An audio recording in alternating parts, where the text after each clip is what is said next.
Mandu, also known as Mandav, is situated in Dhar district of Madhya Pradesh, which is 290 kilometers from Bhopal. This hill fort has always attracted tourists due to its unique natural beauty.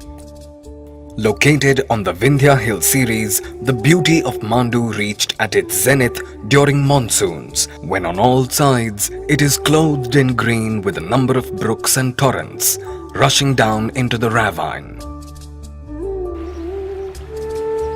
Because of its natural scenery, sultans of the medieval period called this incredible place as Shadiabad, which means the city of joy.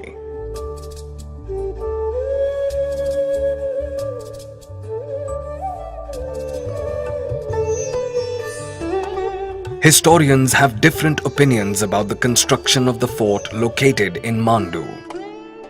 Farishta, the celebrated Mohammedan historian, quotes a legend saying that in the day of Khusro Parvij, whose time period is assigned between 590 to 628 AD, this fort was constructed by Anand Deo Bens Rajput, but there is no supportive archaeological evidence.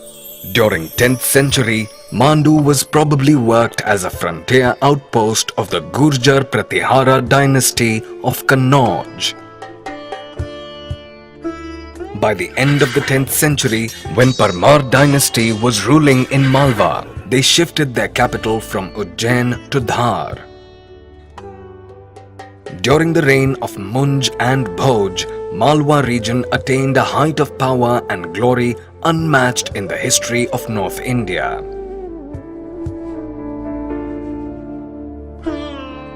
Munj Talab, located in Royal Complex, still reminds of Raja Munj.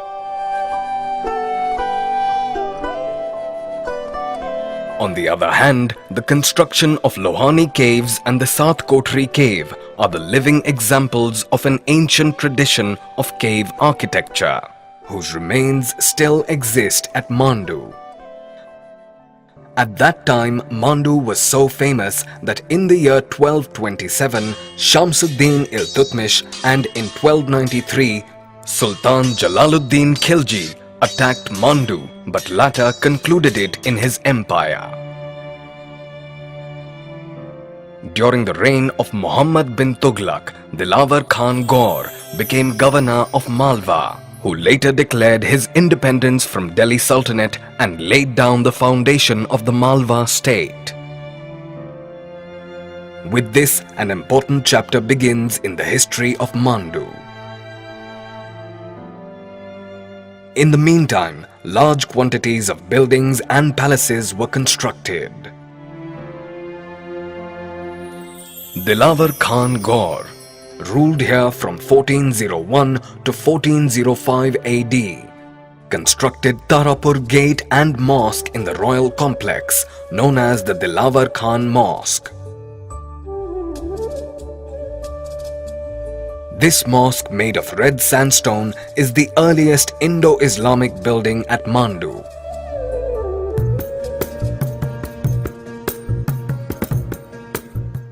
Alp Khan, son of Dilawar Khan Gaur, ruled here with his regal name of Hoshang Shah, constructed many important structures inside this fort like Delhi Gate, Jami Mosque and other important buildings inside royal complex.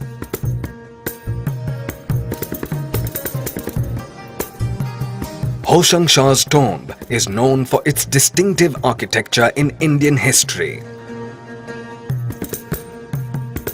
The right door jamb of this tomb bears an inscription recording that 4 architects of Shah Jahan visited this place in 1659 to pay homage to the builders of this tomb. Of them, it may be noted one was Ustad Hamid, who closely associated with the building of famous Taj Mahal at Agra. After the death of Hoshang Shah, the rule of the Gaur dynasty was over, and this fort came under the sultans of the Khilji dynasty. Mahmud Khilji, the first ruler of the Khilji dynasty, ruled this area from 1436 to 1469 AD. During his 33-year-long reign, Malwa witnessed its widest limits. Even in the midst of these strenuous wars, he displayed his fine taste of architecture. The huge Jama Mosque, which was left incomplete by Hoshang Shah Gaur, was completed during his reign, along with the construction of beautiful madrasa, now styled as Ashrafi Mahal. Jama Masjid, built in 1454 AD, is one of the most majestic buildings existing at Mandu. It is said that the builders had designed it after the Great Mosque of Damascus. Its large 3 domes, many smaller domes, series of pillars and beautiful windows speak about the incredible architecture of that time. In front of Jami Mosque, a huge platform-like structure stands, which is known as Ashrafi Mahal. Actually, it was a madrasa or school, which was planned as a great quadrangle with spacious open courtyard, with a number of small cells for students on all sides. At the 4 corners, there were round towers, 3 of which are traceable even now. The tower present at northwest direction was extended to 7-storied tower by Mahmud Khilji to commemorate one of his victories over the Rana of Mewar. At present, only the basement has survived. Another group of monuments located around Sagar Talao includes Malik Mughis Mosque, Karwa Sarai, Dai ke Choti Behan ka Mahal, Dai ka Mahal, and Lal Bagh.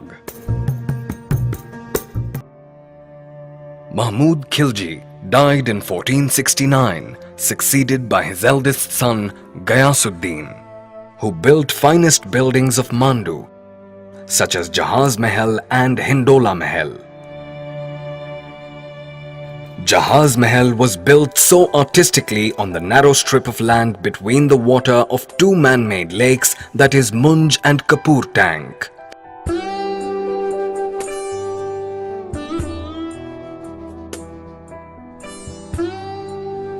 It presents the sight of a ship anchored in between them.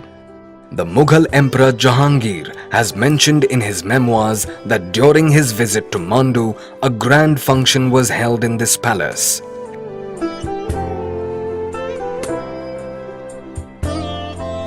Hindola Mahal, a live example of the unsurpassed architecture of Mandu.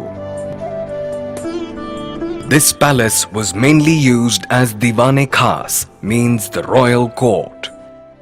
The outer walls are tilted at an angle of 77 degrees, due to which it is named as Hindola Mahal.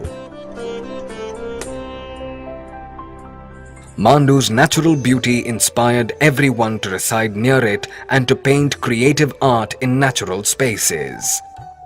During 15th century, Mandu rises as one of the most famous center of painting in central India.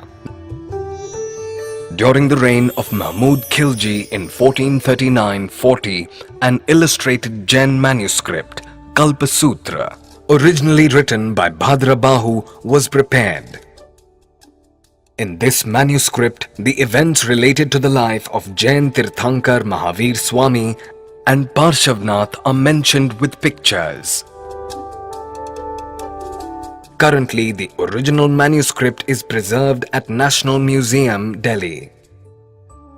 Among the other renowned works of Mandu paintings, Niyamatnama bears an important place, which was written during the reign of Nasiruddin Khilji, son of Ghiyasuddin Khilji.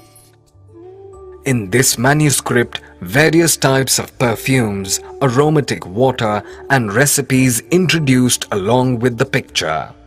Besides, we can also have a glimpse of their majestic lifestyle, garments, jewelry, and utensils used in their kitchen. The original manuscript is presently housed in British Museum, London. Another building known as Taveli Mahal is a corrupt form of Tavela, which literally means stable. The building was thus a stable block or mansion, since its ground floor was used for the stables, the above two stories being meant for the accommodation of the guards. Various parts of the temples and sculptures found from Mandu and its nearby place known as Budhi Mandu are now displayed at the first floor of this palace for the audience. The palace of Jahaz Bahadur is situated on the slope of a hill in the midst of a picturesque natural scenery. It was built during the reign of Sultan Nasiruddin Khilji. The main portion of the palace consists of spacious open court with halls and a beautiful cistern in its middle. There is also a beautiful octagonal pavilion between the lines of columns. The structure situated on a hillock near Jahaz Bahadur Palace is known as Rani Roopmati Pavilion. It was constructed over a very long period of time. The eastern part of the original structure contains a long veranda, and there was a provision of 2 rooms, one at each end. It is said that Rani Roopmati used to have a glimpse of river Narmada from this place before having her meal.